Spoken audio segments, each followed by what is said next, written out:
Em nome do Pai, do Filho e do Espírito Santo. Amém. Bem-vindo, meu irmão e minha irmã, ao Palavra da Salvação. Palavra de Deus não é qualquer palavra, não é simplesmente vibração sonora. Palavra de Deus é um acontecimento na nossa história. Por isso ela pode transformar, modificar a nossa vida. Com muita alegria, todos os dias, reservamos este espaço especial para que possamos ouvir o que o Senhor tem a nos dizer. A gente às vezes tem muita dificuldade de escutar. Geralmente a gente sabe dizer, falar a Deus, mas a gente não sabe escutar o que Ele tem a nos dizer. Por isso eu te convido a neste momento fazer este exercício de escutar o que o Senhor tem a nos dizer no dia de hoje através da sua palavra.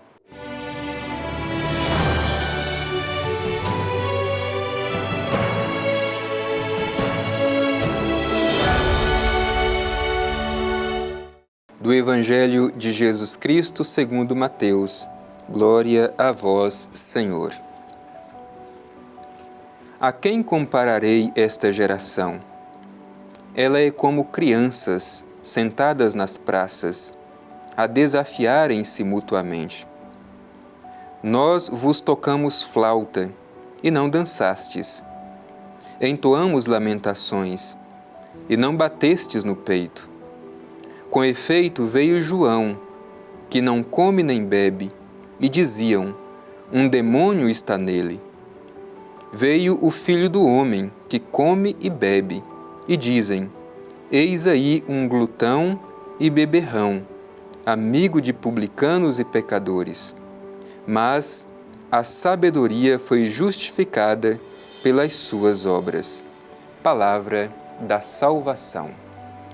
Meu irmão, minha irmã, mais uma vez estamos confrontando nossa vida com a Palavra de Deus.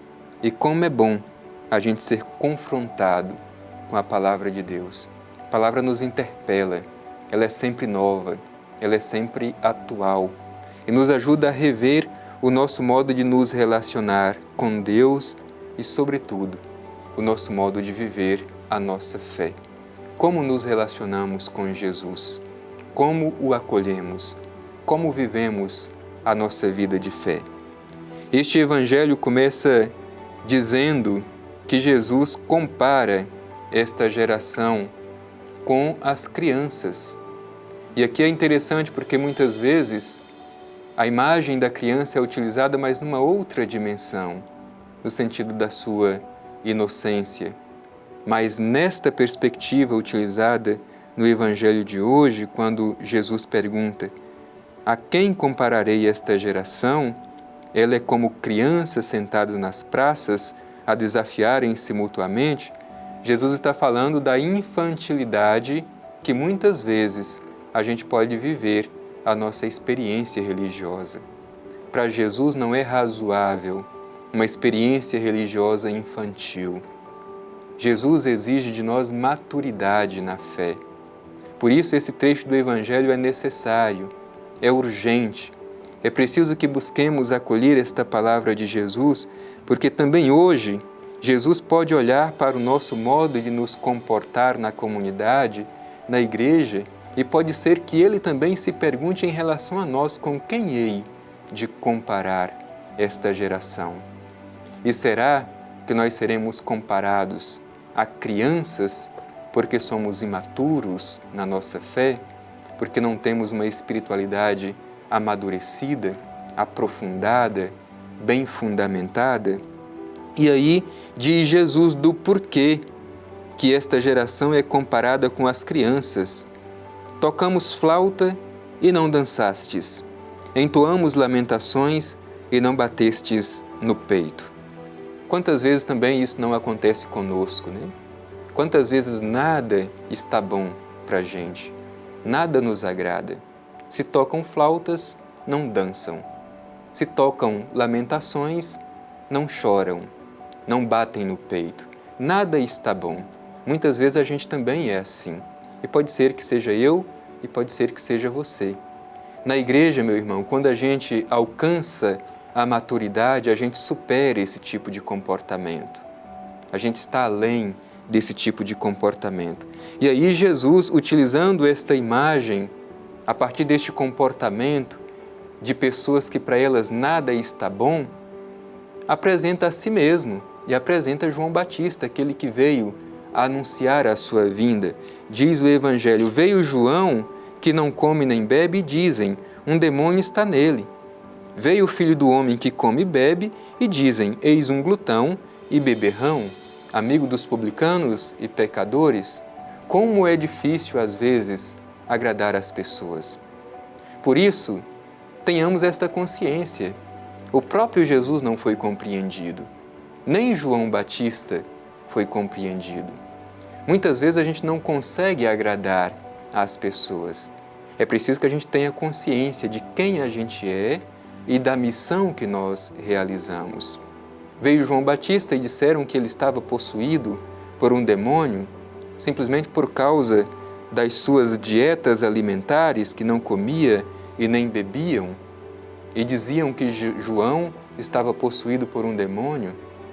E Jesus, ao contrário, o Filho do Homem, que comia e bebia, e por isso era chamado de comilão e beberrão, amigo dos pecadores e publicanos. Portanto, esse tipo de comportamento não é somente de hoje, ele existe desde sempre.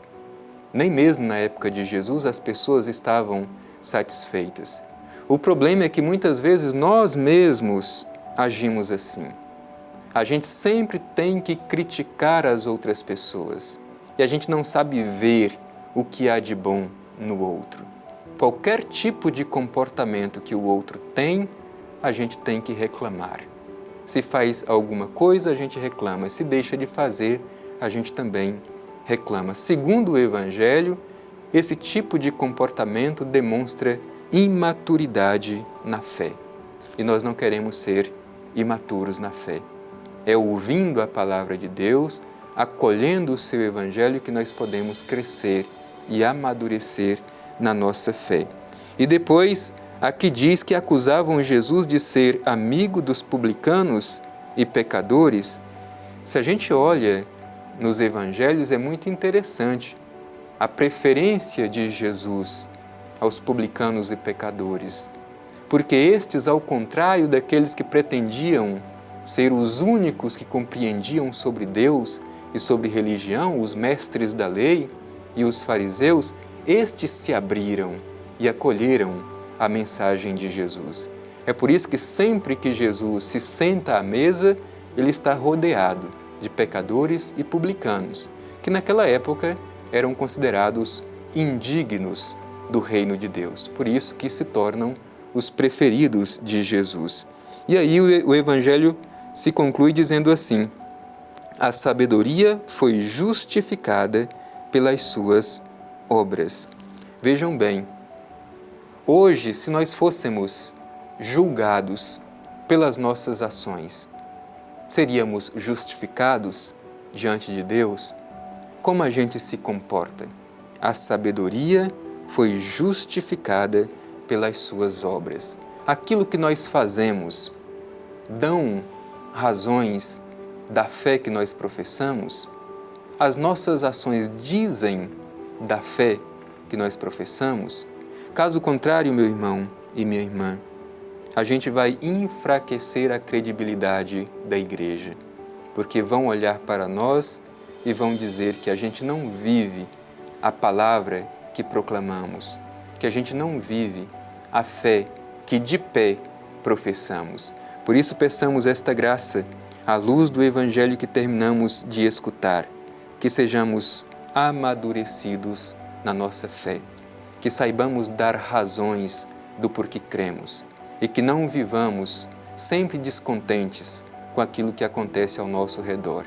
Aprendamos a ver as dimensões positivas das atitudes das pessoas que nos rodeiam. Que a palavra de Deus nos ajude a ser homens e mulheres amadurecidos na fé.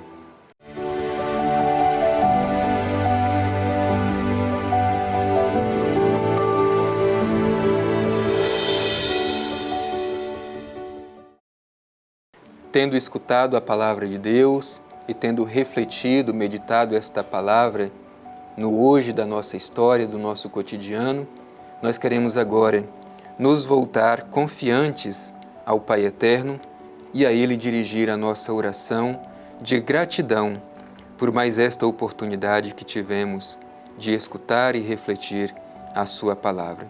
Por isso, juntamente comigo, reze também, faça a sua prece, a sua oração ao Divino Pai Eterno.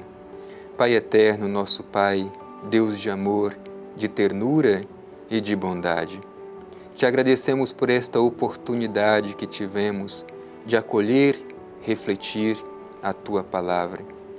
Te pedimos, Pai Eterno, que, interpelado por esta mensagem do Evangelho, sejamos homens e mulheres amadurecidos na fé, que a nossa espiritualidade não seja infantilizada, que saibamos reconhecer a Tua bondade por meio das ações das pessoas que estão ao nosso redor. Ajuda-nos, Pai Eterno, a acolher Teu Filho Jesus, que vem ao nosso encontro para nos trazer a salvação. Que este tempo do Advento seja um tempo propício para que em nossos corações mais uma vez seja preparada a manjedoura onde nascerá Teu Filho Jesus. Assim seja. Amém. O Senhor esteja convosco, Ele está no meio de nós. Abençoe-vos o Deus Todo-Poderoso, Pai, Filho e Espírito Santo. Amém.